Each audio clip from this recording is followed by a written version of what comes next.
All right, welcome everyone. Welcome to another great webinar session. My name is Randy Blackwood, and I'm overly excited to have you all join us online today. Just before we get started, can I ask the audience to raise their hand just to confirm that the sound is working correctly? Now, if you're unaware how to raise your hand, there is a chat box just on the left-hand side, on the bottom, where you'd be able to raise your hand and ask any questions. Just simply hover over there and just press the button, and you can type in your chat. All right, I can see some names filing in. Okay. Hi, Elaine. Nice to meet you. Kiara. Hi, Kiara. Nice to have you on board as well. Okay. Hi, Missy. Nice to have you there. All right. So we have a couple people online, which is definitely great to see. Now, the chat box, again, is where you're going to ask any questions you may have during the webinar. Now, this webinar is meant to be a two-way interactive webinar, so feel free to ask any questions throughout. Simply just raise your hand and we'll unmute you, and we can kind of move forward with the questions. So if you have any questions, again, please don't hesitate to ask. We will be doing our best. We'll be doing our best. Right there, yeah, perfect. We're doing our best to ensure that we answer the questions as quickly as possible. So once again, my name is Randy Blackwood, recruiting manager with Blackwood Employment Source, where we specialize in helping top accounting professionals obtain their dream job. On today's webinar, I'll be sharing the platform with my friend and colleague, Christine Cristiano. Now, Christine is a certified career strategist, a professional resume writer, a career and interview coach, as well as a member of the Career Professionals of Canada. Just a quick background on Christine. She started her journey actually in the employment sector 12 years ago as a freelance writer, penning career-related articles for a major newspaper company. From there, Christine's interest and expertise in resume writing developed. Throughout her career stint, she was able to get professionally trained by coincidentally working with other various resume writing companies throughout Canada as well as the United States. Now, throughout this experience, she desired to help others define their career objectives and find fulfilling job opportunities, morph into additional academic training, and honing her skills as a career coach, job search specialist, as well as an interview coach. Now, Christine coaches job seekers of all ages with a passion for helping the mid-career professionals in a career transition to find suitable employment or explore a new career direction. So, without any further ado, I would like everyone to give a warm welcome to Christine Cristiano. Christine, are you there? Hi, Randy. It's great to be here, and thanks for inviting me. I'm looking forward to the next hour and talking with job seekers and talking about resumes. Definitely. It's great to have you online with us today. Christine, how's things going? Things are going good. I just got back from a couple of days in Florida, and now I'm looking forward to the Canadian weather to catch up with the warm temps in Florida. Definitely. I'm so jealous. Well, it looks like we're finally getting some warm weather now. So, Christine, let's get started here. The purpose of today's webinar is to help you transform your resume into a dynamic, personal career marketing tool. Now, this will be achieved through understanding the resume, the importance of process, layout, and content, how to create a targeted resume, understanding barriers that you might be faced with, as well as correcting those 5 common mistakes, and much, much more. Now, by the end of the webinar, you should have a solid understanding for compiling a professional resume that demands attention. That will basically allow you to choose the job you love, and you will never have to ever work a day in your life. All right? So, Christine, tell us, what does a certified career strategist, professional resume writer do? Thanks for asking that, Randy. I'm a certified career strategist, and I received my designation through the Career Professionals of Canada. But in order to get that designation, I had to go through some different academic training and steps. So I initially started my academic training in careers through the Career Development Foundations program at Conestoga College. When I graduated from there, I went on to seek a career coaching certificate. And from that point, I applied to the Career Professionals of Canada to receive my designation as a certified career strategist. And really what that means is that I am governed by the ethics and values and professionalism that's outlined from the Career Professionals of Canada. So any career strategist or resume writer who's associated with Career Professionals of Canada, you can guarantee that you're dealing with a professional who has gone through the steps to get the necessary academic training in order to help people find their career direction, create resumes, and help with their job search. Oh, wow. I knew there was a reason for me asking you to be a guest speaker on today's webinar. So, Christine, we are here today just to kind of break down the resume. The best way to start is discussing the different forms of resumes. So what are some of the different forms of resumes? Well, that's a good question, Randy. And the first place to start is to remember that hiring managers spend an average of 5 seconds reviewing your resume. And they concentrate on 4 key areas, which is your name, your current position, your title, the company, the dates of employment, your previous positions, and your education.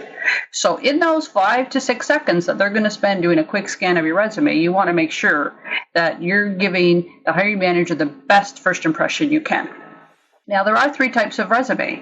The chronological resume format is organized by job titles in reverse chronological order, with the most recent position held first. This is ideal for someone who's staying in the same field and industry as a solid work history. It's preferred format to accommodate the applicant tracking system software, which we'll talk about later. The next kind of resume is the functional format. It focuses on the skills and experience of the candidate, and it uses subheadings. So some of those subheadings might be financial reporting, payroll, accounts receivable, accounts payable. So the specific job tasks are classified under those subheadings just to chunk up the information and make it a little more readable. This is also used for people who might have a spotty employment history. Maybe they took time off to care for a sick relative, maternity leave, or couldn't find a job, or even new to the country.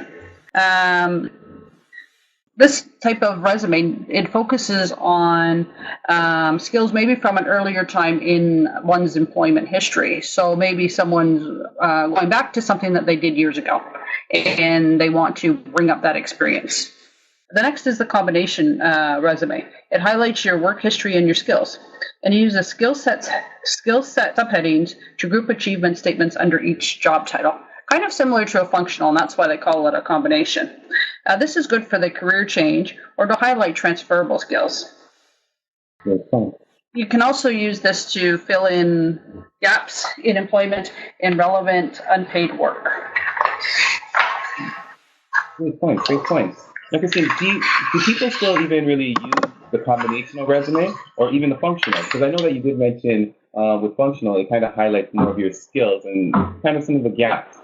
So do you still see that happening? Some people still use the functional resume for those specific reasons that you said, where they want to maybe downplay that there's a gap in their employment history. But the problem with the functional resume is it's not very accommodating to the applicant tracking system. And like I said, we're going to talk about that a little further into the webinar. Great point. Well, I guess once we have a clear concept of the different styles of resume, you can then start to really dissect the process of creating one. Is that right? So what is your process when going through a resume? Well, the first thing when I'm working with a client in creating the resume is I want to know what their marketing strategy is. So what I mean by that is, what's the delivery mode of this resume? Are they going to be handing it to someone in person? Maybe they've received a job tip from their neighbor or their cousin or something. Is it going to go through regular postal mail, or is it going to be emailed? So that's going to make a difference on the presentation of the resume and how it's formatted. And also, when talking about marketing strategy, one thing to consider is who is your audience? Who is going to be reading your resume?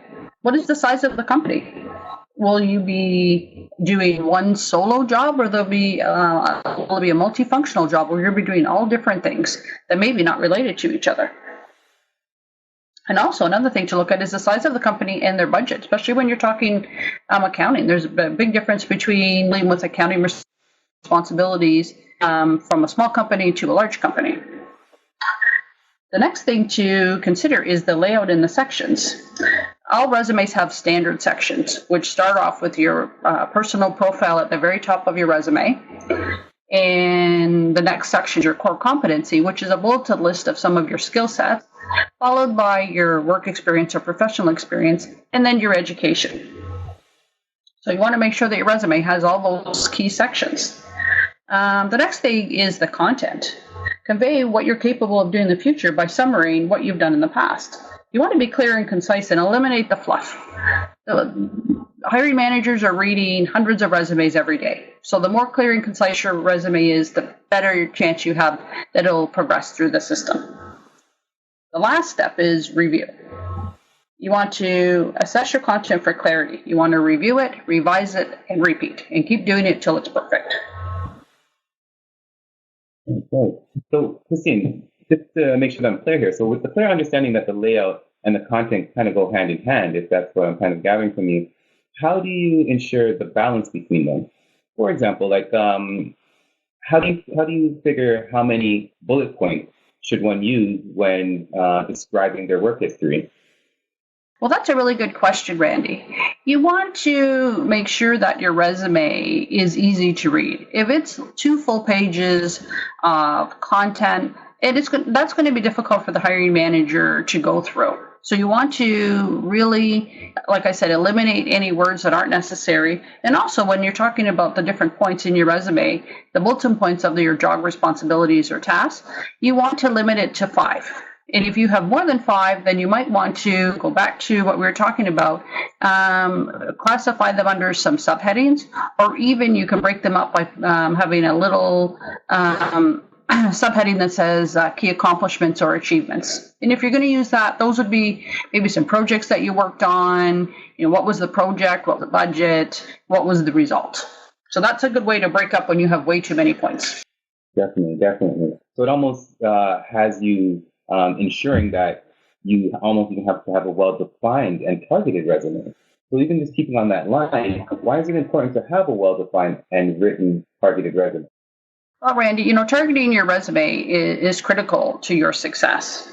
One thing to keep in mind when you're contemplating on redoing your resume is you want to make it corporation exclusive. So what that means is you want it targeted to the specific corporation, organization, or company that you're going to be submitting your resume to. You want to go on maybe on their website and check out if they have any information about their future 5-year plan, what their future needs of the corporation, maybe moving into a new direction or new technology.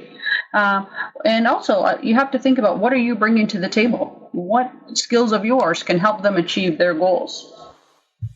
And when we're talking about targeting, you have to also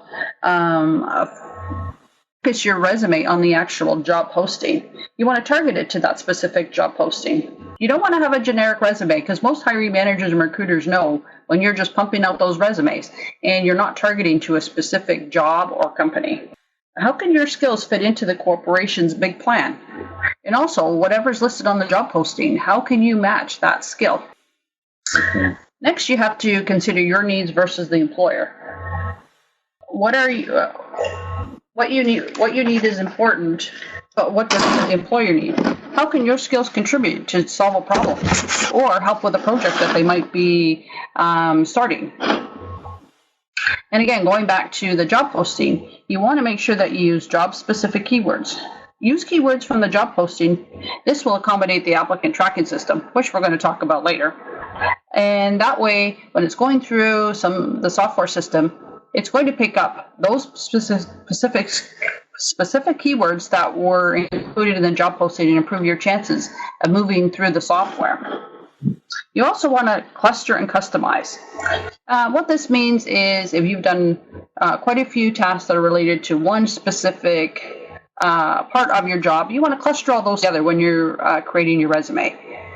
You want to make sure that your resume is as easy to read as it can be for the person on the other end. So you want to group together similar information to highlight it. Okay. I really like that point on the keyboard friendly. So many times I actually come across when I'm screening resumes, resumes that just don't fit to the job description that we put out. Really having a clear understanding of the importance of it, knowing that when you are doing the keywords, that it needs to be tailored to the qualifications, the experience, and even just some characteristics of it. So I really like that point. Great point, Christine. Now, Christine, moving forward, why is it important to understand how an ATS application tracking system really actually works? Because I know that we highlighted a few of it a little while ago, but to really break it down, why is it important? Okay, so the applicant tracking system is used by job boards and large corporations and organizations. And really what it is, it's a resume and candidate screening tool. And so if you're going to apply to a position, maybe on Indeed.ca or Monster, when the job board tells you to apply and you click the button and then you have to upload your resume, you can be pretty sure that you're uploading it to an applicant tracking system. Now, the applicant tracking system uses algorithms, and what that is a process or a set of rules or data filters that the hiring company sets in order to filter through the resumes. And they're set to define what they're looking for in a candidate, the qualifications, their credentials, and their experience. Now, the pros and cons of this is, for the corporation, it saves them money on labor costs, advertising costs, and it reduces recruiting costs. It also reduces the number of resumes that they have to review.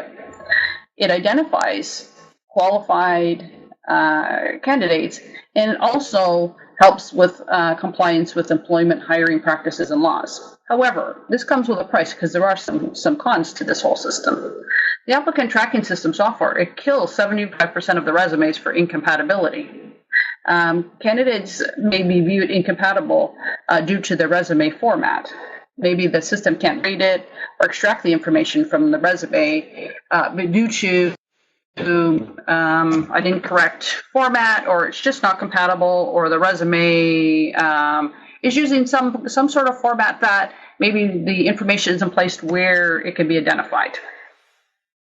Then there's also the keywords and phrases.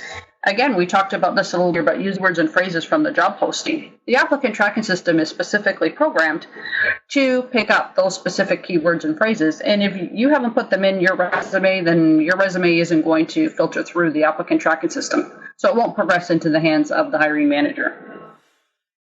Okay. Now, just kind of get a little bit more clear understanding with the keywords, even with the formatting. I know with formatting, when it comes down to it, if we're breaking down that format, just to make sure that it does, make sure that it's, I guess, inclusive to what the applicant tracking system is, what would be the best way to inform a candidate on how your resume profile should look?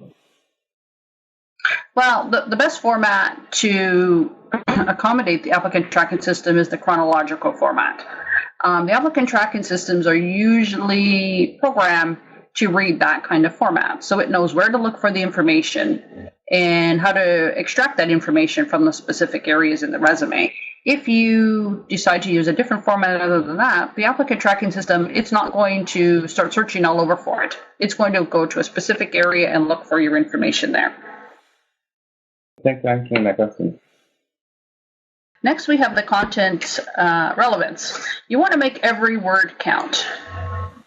Use your space wisely. This is the only chance you're going to get to make a good first impression. Now, there's a difference on how you phrase things and also what you're going to include. If you've worked on large projects, you want to include information like that versus whether you were responsible for ordering office supplies. You have to think what's going to be more beneficial to you and impress the person reading it on the other end.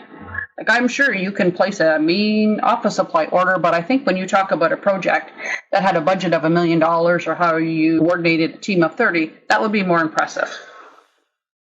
Refrain from repeating the information. So if you had one specific job task that you did over the course of 5 different jobs with 5 different companies, only put it in the very latest position. There's no point repeating it over and over again. And also, one thing you want to remember is if you had a lot of jobs in the past, you want to eliminate any jobs that are older than 15 years unless they're very relevant to the job you're applying to. Now, Christine, Now, also the length. Sure. Yeah, if I can just interrupt there. I know you mentioned you want to make sure that your jobs are relevant. So let's say you're applying for a position that literally you did a few years back, you went on to a different position, and then you came back to doing the same position again. How would you ensure that your resume length is not going to be too lengthy so that you can kind of bring in that relevant experience? That's a really good question, Randy. And often I am presented with that scenario when I'm creating a resume. So if the person's experience for a particular job that they did was older than their current experience, then what I sometimes do is I'll put that relevant experience right at the top. And I will label that section relevant experience, put that right at the top, and create another section below with maybe the other experience that came at another time. So that way, the person at the other end who's reading the resume will see that, oh, they have relevant experience. Although it's not recent, they've still done that kind of work. Now, another thing to consider is the length. Quite often when people send me their old resume for me to look at, sometimes they're like 5 or 6 pages long. And this is way too long. You know, it's all about getting your information within two pages, preferably. Sometimes it can go to 3, depending on your position, your level of experience, and also your occupation. You know, I can't tell you how many times I see resumes that are 5, 6, 7 pages in length. And, you know, I understand that they have a wealth of experience and would love to always get that information across, but it does work as a hindrance to you. Because for myself as a recruiter, once I see a 5-page resume, it's almost like a turnoff. So I can definitely understand the point of with length. And if I'm looking at it that way, then application tracking system will definitely filter it and spit it out. Is that correct? That's exactly it. And, you know, the applicant tracking system, it also has its own internal ranking system. So what it does is it ranks the candidate's resumes for relevance. The system develops a ranking system based on how closely a job seeker's resume matches each keyword and phrase, and how many of the keyword phrases the job seeker's resume has. So again, going back to that keyword and phrase point, you really want to make sure that you have those keywords. And those keywords could be specific to the job posting, but also specific to the industry. So you want to use industry terminology. And if you're not up to date on industry terminology, maybe that's something that you need to look into to make sure you're using the exact phrase that the industry is using now for different aspects of your job. Great point, Christine. Now, moving on, what are basically the 5 common mistakes you see on resumes?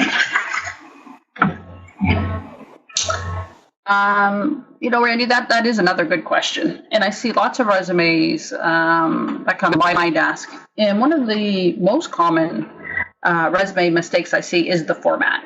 You know, everyone thinks that they need to reinvent the wheel and do something, you know, funky to their resume. But really, you know, just keep to the standard chronological resume format. Don't do anything different to it, because that format is the one that is most friendly to the applicant tracking system. The next thing you want to do is make sure it's error-free. That includes typos, looking for missing words, foreign words, and it's really hard to proofread your own work. So if you have to, give it to a friend, give it to a family member, and just make sure that it's free of any kind of errors, because that's a real big turnoff for hiring managers and recruiters, because then they will think, well, if you can't even do your resume without an error, what kind of work are you capable of doing? Another resume mistake I see is responsibilities versus accomplishments. You want to show, don't tell. Never use the phrase "I was responsible for." You want to rephrase that, do a bit of wordsmithing, and maybe change that up into something more dynamic, like managed department of 30 clerks, as opposed to "I was responsible for a department of 30 clerks." Right. Now, Christine, if we're going to focus on more of accomplishments in comparison to responsibilities, could we use that as some of the key words to start off the point? For example, let's say a candidate had great compliance skill set, right? So the candidate started off with saying compliance for the general ledger of, and then going forth. Like, is that the way how you kind of break down accomplishments compared to responsibilities? That is one way to do it. Sometimes you might have to fool around with the sentence a bit because you can't always use the keyword to start off that bulleted point. But you could put if the candidate was responsible for a project that resulted in decreasing operating costs. You might put, decreased operating costs for project resulting in. So it's just a matter of reworking that sentence to get those keywords in there. Mm-hmm. But definitely focusing on the accomplishment. Okay, next we have information overload. This is when the candidate presents his resume with way too much information. It's too lengthy, and it's going back to what we just talked about in the previous slide about the preferred length. You have to go through your resume and figure out what details are relevant and which details aren't. If your resume is somewhat around the 4-page mark or more, you are in information overload territory. And you really want to go through and, line by line, do some line editing and see what you can eliminate to get your resume into an acceptable length. The next word is buzzword overkill, and I'm sure, Randy, you see this all the time.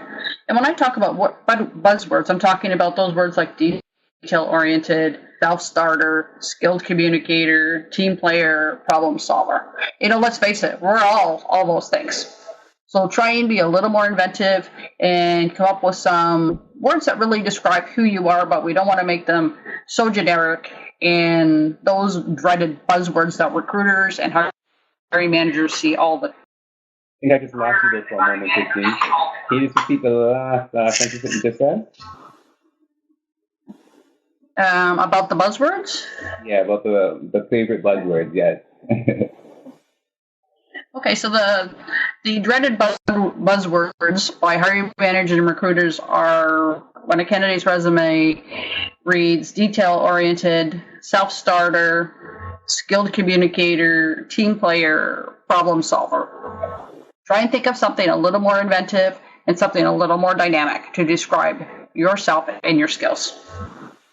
Good point, great point. The buzzwords, you see them all the time, and you try to explain that to a candidate, but it's the easiest thing to do, right? Is to do the generic buzzwords.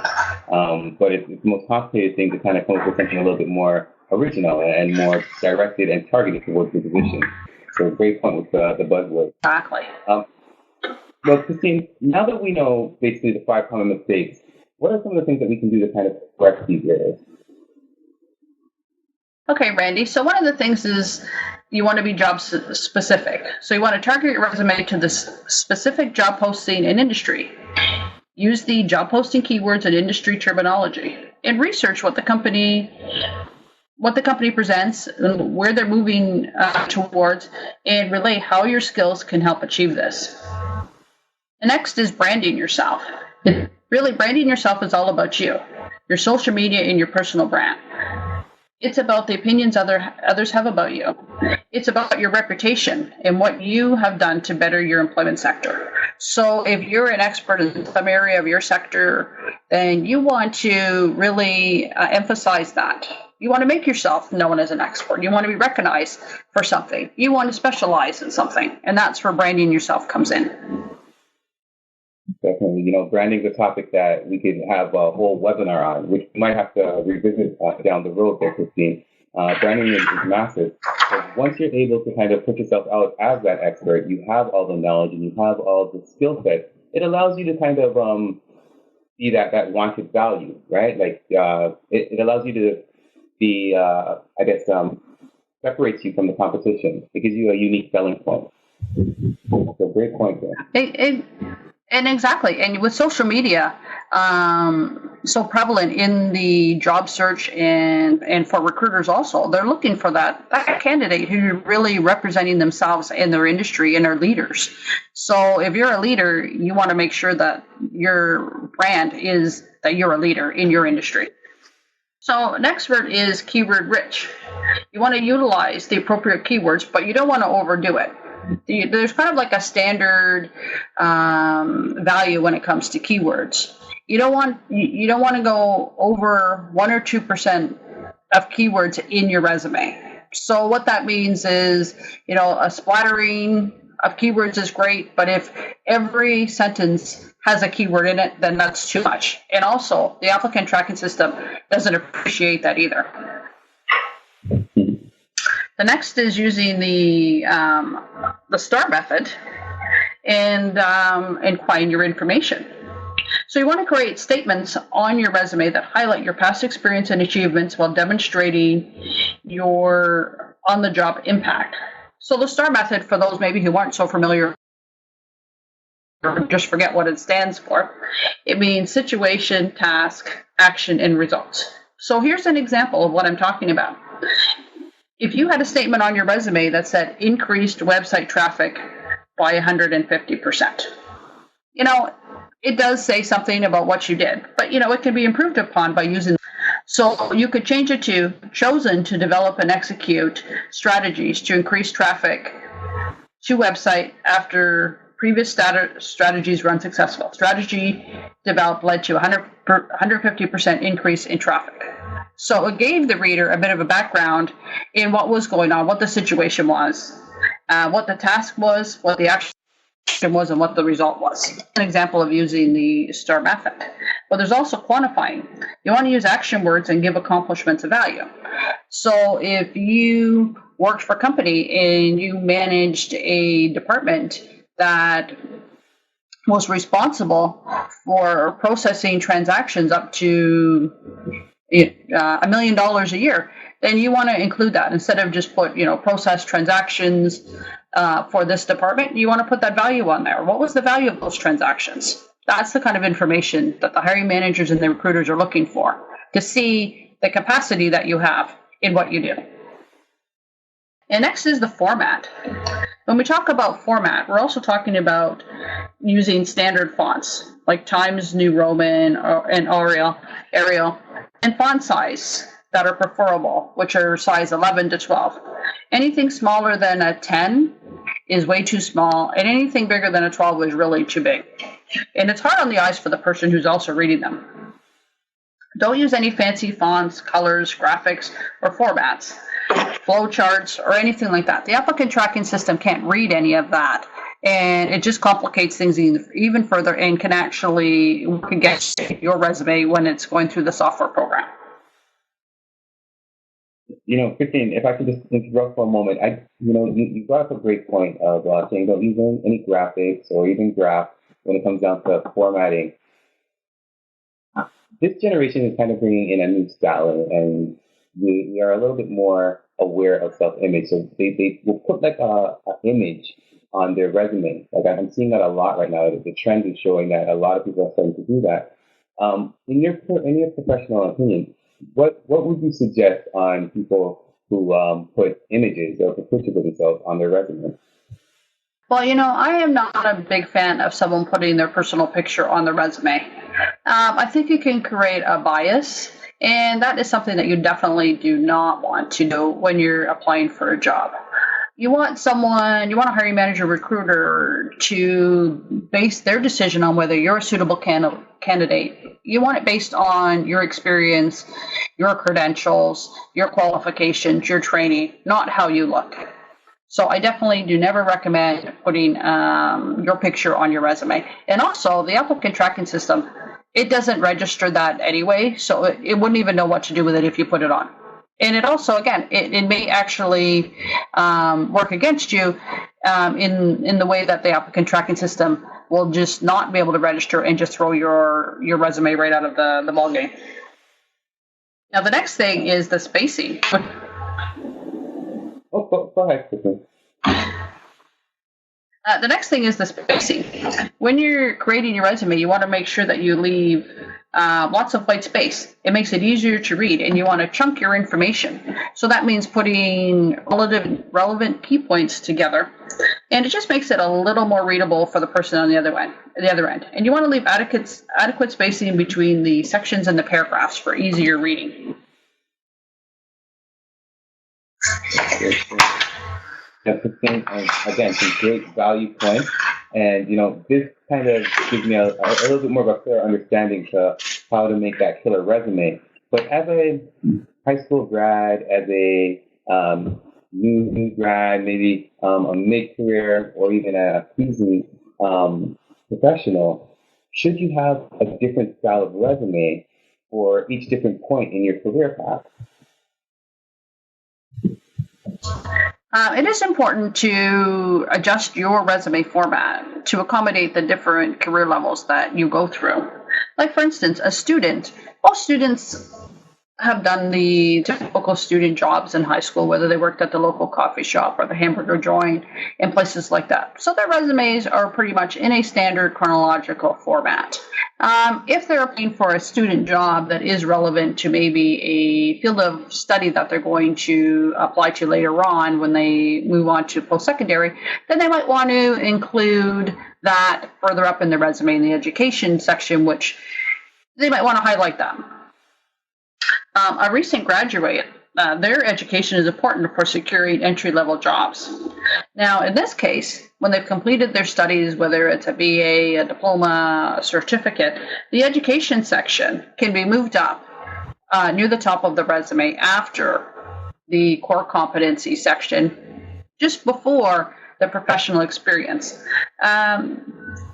This is important because that level of education will be relevant in the hiring decision. If it's an entry-level job and they're asking for someone who recently graduated from a specific program, then that information should be upfront and center for the hiring manager recruiter to see. Now, with entry-level means any level less than 2 years.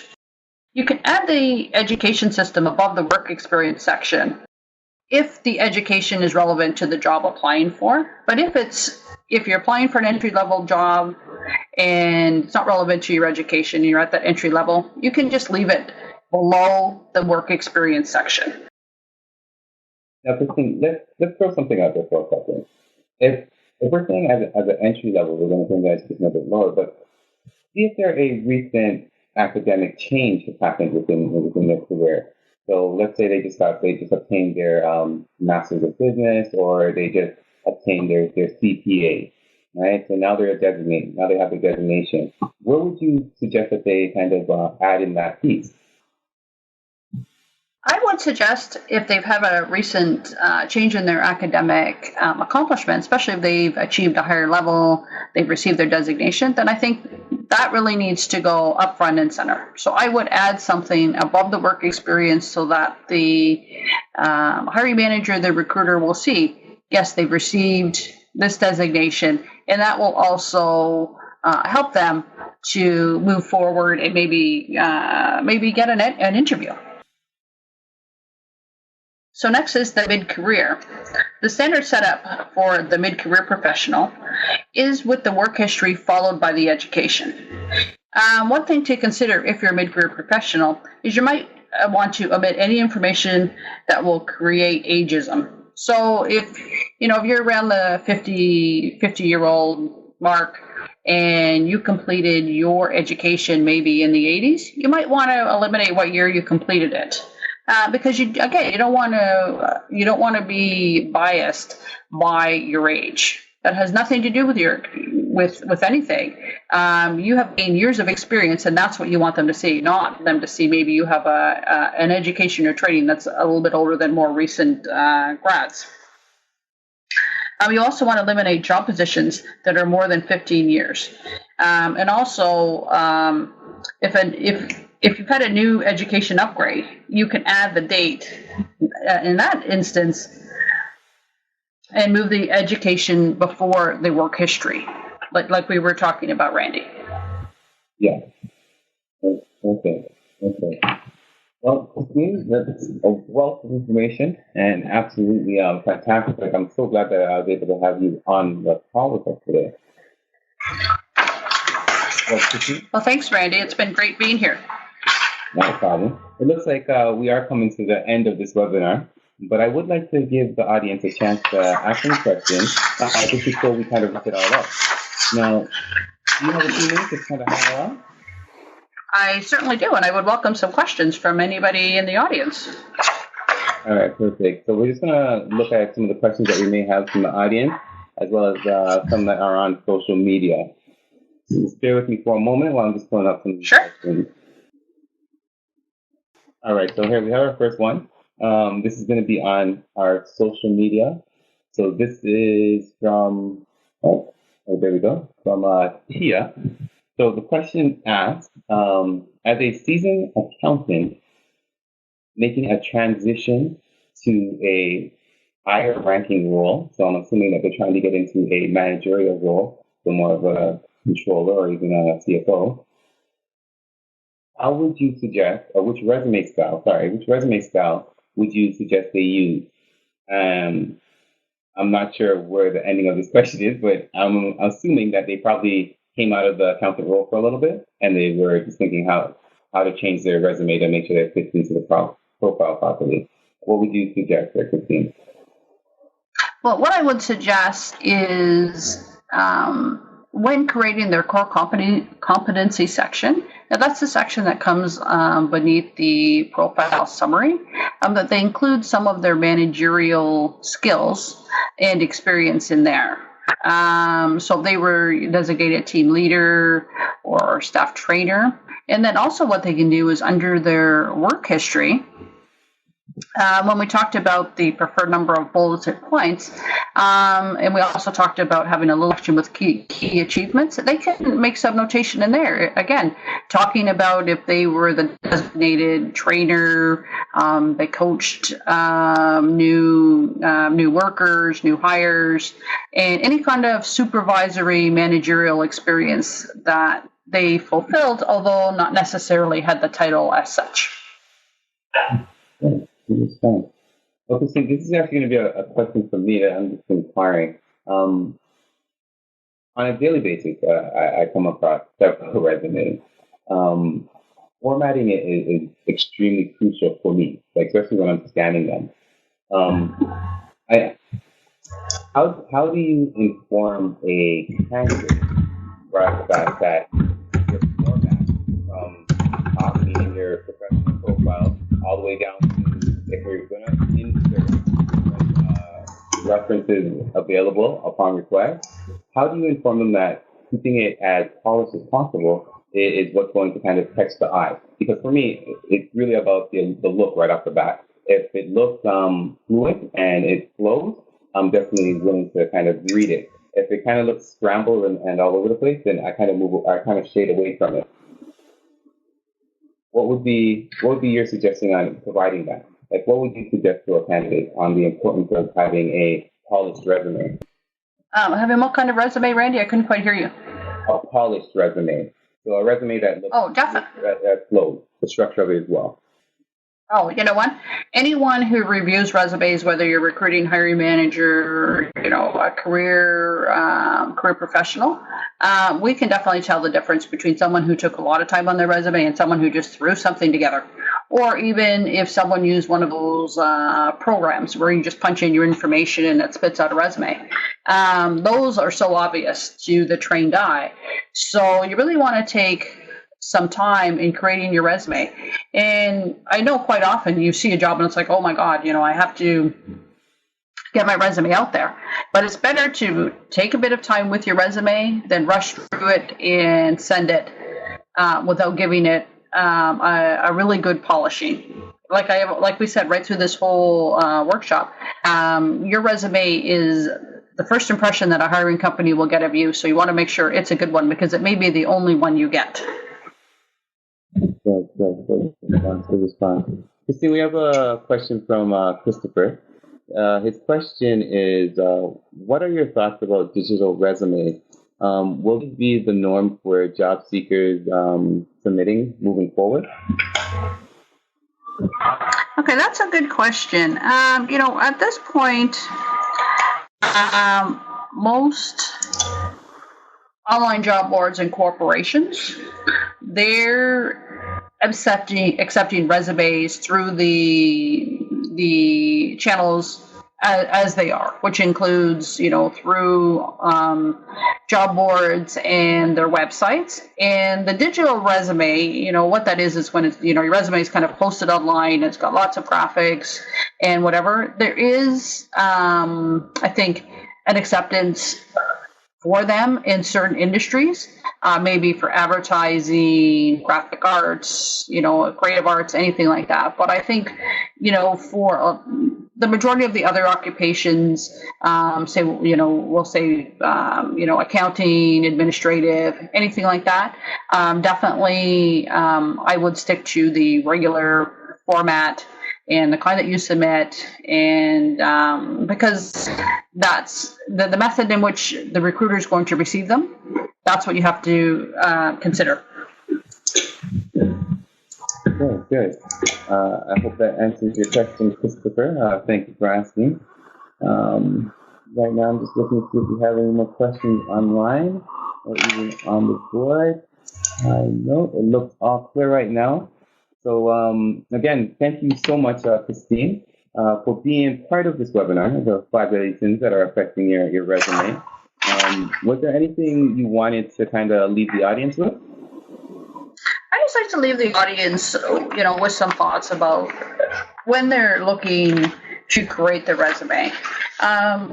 Styles and templates and anything to do with the resume, they're constantly evolving, and even I'm constantly, checking out the different resume formats and things that are becoming available. And the formats always tend to stay the same, but maybe there's different components that are being improved upon. So really look what's out there, look at different websites, and you can Google different resume formats. And this is especially important if you have kind of a scenario where you're not exactly sure what to do.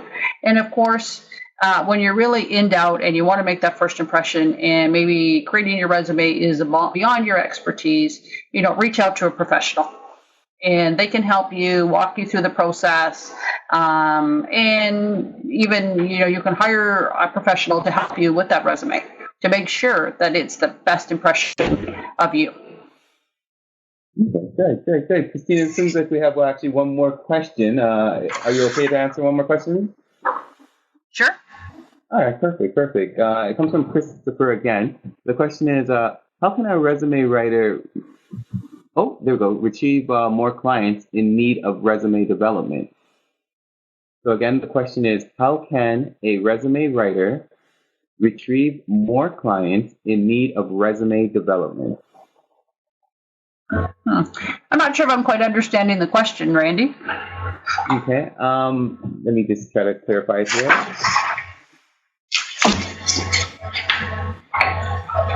Okay, so if I'm not mistaken, I'm thinking that Christopher's asking, how can you basically pick up more clientele as a resume writer? So what would be some of the strategies to increase your clients? For fellow resume writers, first it's defining who your target market is. All resume writers specialize in a certain career level, although some are generalists, but a lot of resume writers also specialize in certain sectors, occupations. So that's the first step in finding out where those clients hang out and promoting yourself within that specific target audience. Great. I hope that answers the question. Hold on. We may have another question coming in. Can you just bear with me for a second again, Christine? Looks like I'm going to have to hold you online. No, I'm right here. Okay. All right, perfect. That's okay.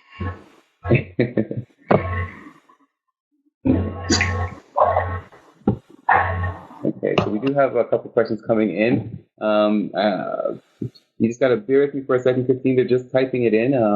It's interesting that it's when it comes to the wrapping it all up, that's when everybody's kind of throwing them out. It seems as if they probably do like the webinar right now, which is a good thing.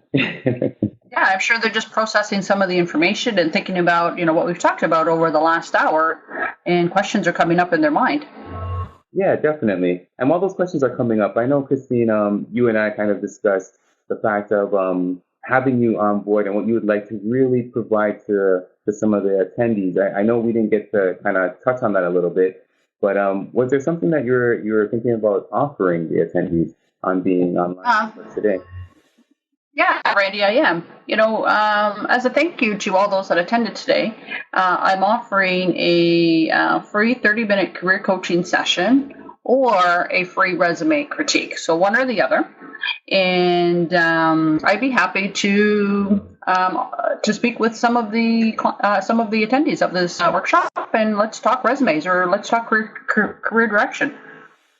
Definitely. It sounds amazing. So that's absolutely incredible, Christine. And so just to recap exactly what you said, so you are offering anyone who is online today a free 30-minute career session or even a career critique on their resume. That's a shared value of clear understanding of what you need to kind of move forward in your career.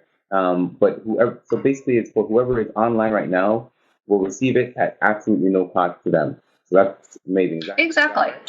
Okay. Exactly. So, we can have a quick, a 30-minute chat about their career direction, or they can send me their resume and I can resume critique and just give them some suggestions that may be in the resume, certain things that may be holding them back. And this can be quite evident if someone is applying for jobs and perhaps not even getting an interview or even a phone interview, that pre-interview qualification call. Okay, perfect. All right, so I have another one here. Okay, so Christine, the next question we have is from Elaine, and she's asking, hi, as a high school student with not a lot of experience, should I put in hobbies or interests on my resume so I have something, or should she just leave it alone or leave it blank? What would you suggest there? That's a good question, Elaine. And you know what?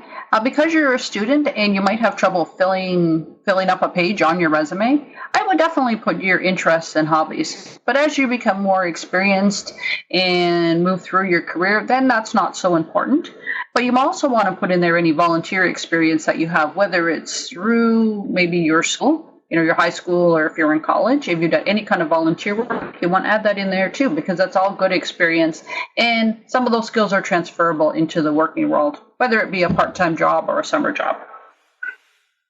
Definitely. Great answer. I see here another question. Oh, Chris is just asking if you have a website. So I actually just put it up right now.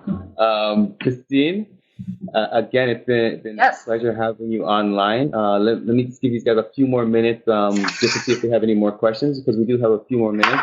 Again, if you want to connect with Christine Cristiano, as I mentioned before, she is a certified career strategist. She's a career and interview coach, as well as a resume and LinkedIn writer. Her website, as you can see on the PowerPoint there, is www.idealresumeandcareercoaching.com. That's IDEALRESUME and AND career CAREER coaching, so COACHING.com. And again, because you're online with us today, anybody who is listening, you'll definitely get a free 30-minute career coaching session with Christine. Again, Christine, thank you so much for being online. Let's see if any more questions are coming in. All right, so that seems like the end of the questions right now. So Christine, is there anything else you want to kind of leave us off with before I move on? You know what? I just want anyone who's looking for a job to just, stay positive and stay focused, and eventually you will find that dream job. But you got to put yourself out there, and you have to network, and you have to have a great resume. Definitely. The power of networking and getting connected with people is definitely the number one key for even just branding yourself. Again, we're going to have another webinar again very soon, maybe talking a little bit more about branding and even probably highlighting some of the ATS systems that are out there. Again, my name is Randy from Blackwood Employment Source. For further information about any upcoming webinars or any upcoming events that we'll be attending, definitely follow us on all your social media outlets. That's Facebook, LinkedIn, YouTube, even Twitter. Definitely get additional information about us. Again, I'm very thankful to Christine Cristiano for being online with me, my close friend and colleague, as well as I appreciate all the technical support that I've received and all my attendees out there. Look forward to seeing you guys again on our next upcoming webinar happening in April. Until then. And thanks, Randy, for having me. Thanks, Randy, for having me. I really enjoyed the experience. Good. Definitely not a problem. And what I like to say to anybody, dreams can become true, or dreams can become reality, just as long as you start putting them in motion. So again, thank you, everybody, and have a great one. Bye for now. Bye-bye.